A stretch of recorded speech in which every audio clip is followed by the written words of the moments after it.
great pause here. All right. Talk about tropes, cliches, and archetypes as if they are bad and something to be avoided at all costs. And admittedly, I'm guilty of doing this on my channel. But the truth is that many stories actually rely on conventional techniques and storytelling strategies. And there's that, I don't know what the exact number is, but there's something that says like there's only actually 7 stories or 9 stories or whatever the number is. And there's the same thing for like the archetype of characters. There's only a handful of actual different character archetypes or whatnot. And yeah, your character might pull a little bit from here, a little bit from there kind of thing. And your story might pull a little bit from this one, pull a little bit from that one. But especially as you go on in your journey of storytelling, you'll start watching movies, you'll start watching TV shows, with a different mindset. Like if you're not already, but I'm sure plenty of us already are in this way, but if you're not there yet, you'll get to this point where as you're watching something, you'll be able to relate it to something that other people don't really wouldn't normally relate it to. But you can see the parallels, because you can see like, oh, this is just like Macbeth, or this is just like this is just like Ace Ventura. And it's like, well, this is a murder mystery. How is this like Ace Ventura just because it's a detective? And it's like, well, yeah, kind of, but there's other things too. And like when you start seeing this, you do realize, yes, there really aren't any new ideas.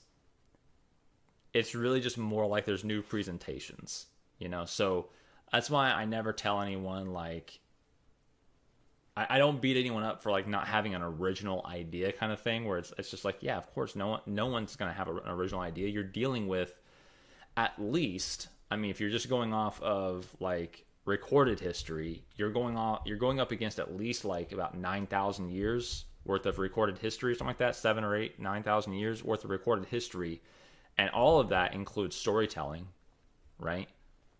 So why do you think that after 8 or 9,000 years, you're going to come up with an original idea? You're not.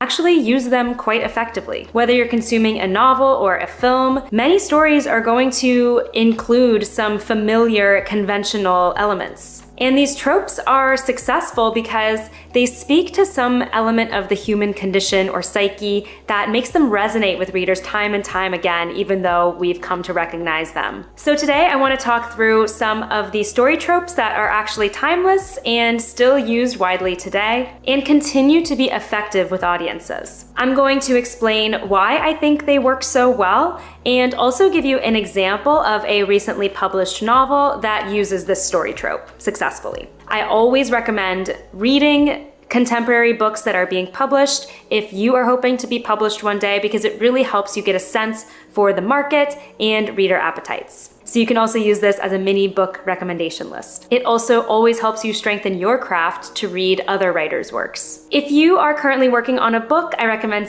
Yeah, reading is a big thing.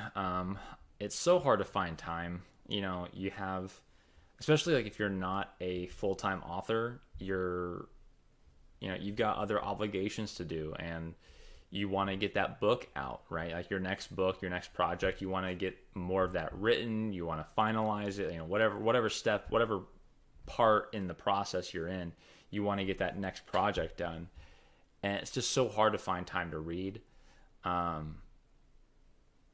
Yeah, I definitely feel that. I get a lot of my reading from doing like critiques with other authors, but it still is just one of those things where it's hard to fit that time in. Subscribing to my channel if you haven't already. Every week I either post tips on how to strengthen your manuscript like this, or I talk about the book publishing industry, especially from my background in the traditional publishing side. So I'd love to have you around for all that. I also have a free resource for... What if you could learn everything there is to know about filmmaking in one single location taught by leading professionals? For my YouTube viewers, the link is in the description below. It is a self-assessment that is going to help you identify the strengths and weaknesses in your current story and help you set a roadmap for how to take it to the next level. The best part is it's going to sign you up for my exclusive newsletter where I provide insights that you will not currently see on my channel. So don't miss out on that. So let's dive into the first timeless story trope that continues to work, and that is a contained setting. This means any story that primarily takes place in a particular enclosed setting. This could be a college campus, an isolated island, or even a single room. The reason I think this trope continues to work is because it immediately gives the story a sense of focus. And if the setting is well portrayed, it can give a cinematic and immersive type of experience for the reader. In a suspense novel specifically, a contained setting can give this eerie, claustrophobic type feeling that amplifies the tension and puts the reader on edge and just enhances the sense of ominousness. I always associate Agatha Christie's And Then There Were None as a perfect example of a contained setting. And more recently, The Guest List by Lucy Foley did this really, really well. That is a thriller that takes place on an isolated island off the coast of Ireland, where all of the characters have been brought to celebrate a wedding. And of course, bad things happen. An extreme example of a contained setting would be the novel Room by Emma Donoghue. This is a story where a boy and his mother are being held captive in a room. So that is exactly where the story takes place, within four walls. That is an extreme example of a contained setting, but I hope those give you an idea of how this can look in literature and why it works so well. This is one of those ones that is a little hard for me in my genre, being that I do fantasy mostly. Usually in fantasy, you want to go to different places. You want to see those different monsters out there. You want to see those wild, extravagant castles and locations and things. So using a contained setting in fantasy usually doesn't work. However, I am toying with a like sidebar novel that's in the same world, but it'd be more of a mystery. And in that one, it definitely would be more contained because we'd be contained to the city or one of the cities. So it depends on your genre. I think that especially when you're dealing with like mental thrillers or mental horror, having like limiting the space can help make it feel more claustrophobic, which can help with that horror element, which can help with that mental element. So that definitely is a powerful tool. Story trope that continues to work well and be popular is a will they, won't they narrative. This is the classic romance setup where it's unclear if the couple is going to end up together or if they are going to break up. It takes us on a roller coaster ride of their relationship from the ups and the downs. The reason this works is that it immediately gives you a sense of narrative tension, and therefore gives the reader something to be reading for. We want to see whether they end up together or not. And we want to understand how the friction between the couple ultimately plays out, and if it blows up or if it resolves. It's a really good way of hooking the reader in the story through to the end. And it also speaks to our own human desire to form and nurture relationships and our craving for a happy ending. We ultimately want that sense of resolution and to see the characters end up in a good situation. A recent example of a will they, won't they would be The Hating Game by Sally Thorne, which was also made into a film. This story in particular also incorporates another trope that I don't get into in this video, which is a enemies to lovers story, where two people who hate each other eventually become lovers. That can go in tandem with a will they, won't they trope as well. The next timeless story trope is an outsider looking in. This relates to any character. It's typically a protagonist who is entering a new environment, and we have to watch them navigate it. It's someplace they've never been before, someplace that maybe makes them a little bit uncomfortable even. This could be someone who's entering a new school as the new girl for the first time, or someone moving to a new country and they're a foreigner, or someone even spending time in a wealthier social circle or a poorer social circle. The reason why this trope continues to work so well is because it speaks to the human experience of feeling like you just don't belong and haven't found your people. It can also convey that excitement of peeking into a new world that maybe you've admired from afar. This trope also immediately gives you a strong character development arc because we're watching the character learn new things, gain new perspectives, meet new people, having meaningful experiences. All of this automatically makes the narrative and the character more engaging. A recent example of an outsider looking in would be in the novel Verity by Colleen Hoover. The premise of this story is that a struggling writer ends up working and living in the home of a very famous best-selling novelist. And she's able to peek into the world, even inhabit the world of this person that she has so admired for so long. The next timeless story trope is an unreliable narrator. Now, you may roll your eyes on this one, but hear me out. I get it. You might think that this is a tired and overused trope, especially because it has gained popularity with Gone Girl and now become almost a staple of psychological suspense, especially. But in my view, this trope actually does continue to work if executed well. If you disagree though, feel free to leave me a comment and we can hash it out there. The reason I think the unreliable narrator continues to work, even though it is pretty prominent in the psychological thriller and domestic suspense space, is because it sets the reader up for a truly shocking twist if it is executed well. Because as readers, our default is to trust the narrator, right? So it really destabilizes us when we can't. And then we become intrigued to want to figure out who the narrator truly is, why they have been lying to us. I think the first time I ever experienced this was in Fight Club, and that really was one of the biggest twists that, I mean, it was for sure the biggest twist I had probably ever seen at the time. Might still be. But it was such a good twist. It was so well done that, you know, the main character, who's not really named, but, you know, he technically might be Jack, but regardless, the main character was Tyler Durden, and that was pretty wild.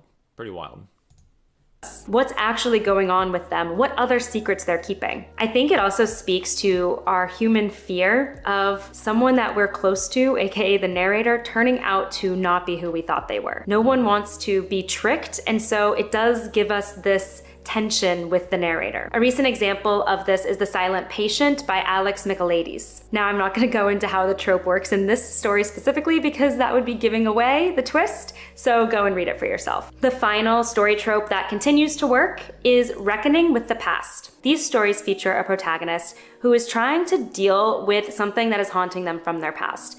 This could be a trauma, or this could be a family secret that they are learning more about as an adult. They're trying to get answers to something that feels like a loose thread in their past, something that's always itched in the back of their mind. I think this works because everyone's past informs who they are today, and pretty much everyone has something from the past that they've had to work through and deal with, something that they probably continue to even reckon with today. These types of stories often deal with questions of identity as well as familial relationships, which are some of the richest topics to explore in fiction, because they are just so complex and touch on so many human emotions. A recent example would be The Marsh King's Daughter by Karen Dion. In this story, the protagonist's father was a survivalist and kept the protagonist and her mother captive. We see the protagonist 2 decades later when her father has escaped from prison and now she has to go find him. So she really has to deal with all of those unresolved tensions from the trauma of her childhood. I hope this video helped you consider the trope. Yeah, I recently read a book that's very, well, not really similar to that one, but it does have the reckoning with the past. One of the things that I don't like in books is flashbacks. I made a whole video about that, so you can check that out as to why I don't exactly like them. But I think that is probably the best reason to have flashbacks, is obviously reckoning with the past. You have to go into the past to do that. But yeah, watch that video to kind of understand why there are going to be some pitfalls. And if you do this reckoning with the past, that can have a lot of emotional complexity and a lot of emotional gratification for the reader. Why they're like, what the pitfalls can be, and how those things can can affect the story. Just because, and not everyone has that inclination towards flashbacks like I do.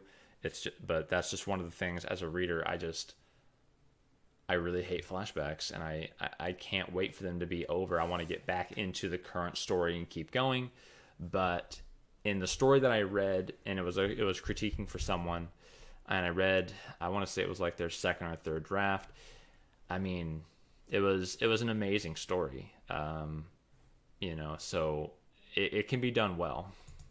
Tropes that maybe you use in your own story, and recognize some of the qualities that make them effective. And I hope it helped you realize that cliches and tropes are not necessarily bad to use in your story. You just have to use them correctly. Let me know in the comments if you do have any of these tropes in your own book. I'd love to hear it. And if you are looking for the flip side of this video where I talk about tropes to avoid, check out my video on cliche plot tropes. That goes through some ineffective tropes that are a bit overused and gives you ideas on how to freshen them up and use them in a new, unique way. If you liked this video and found it helpful, please hit that thumbs up button and subscribe if you haven't already. Don't forget your free story self-assessment waiting for you in the description below. Thanks so much for watching, and happy writing. Thank you. Whoops, I didn't mean to click on that. I'm so sorry. One thing I would say, in regards to that is, first off, as far as tropes, I hate it when I hear people say like, try to avoid tropes as much as possible. It's one of those things that you can't do. Your story is going to have tropes. It's going to have some cliches in there, right? The best thing that you can do is try to freshen them up somehow. Try to make them unique in a way to your story, to where when someone reads it, they're going to think, they're going to use your story as an example of when that cliche has been done right. That's kind of what you want to do, since you're not going to be able to avoid it. So if you just try to avoid using cliches, you're going to end up with basically nothing. So lean into it, lean into the cliches and the tropes that you're going to have, and do them as best as you can. So I would like to watch the ones that she has about cliches and tropes to avoid, and how she says to freshen them up, because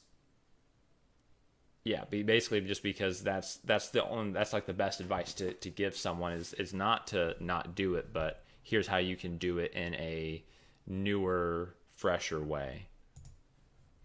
All right, next one is Becca. Let's go.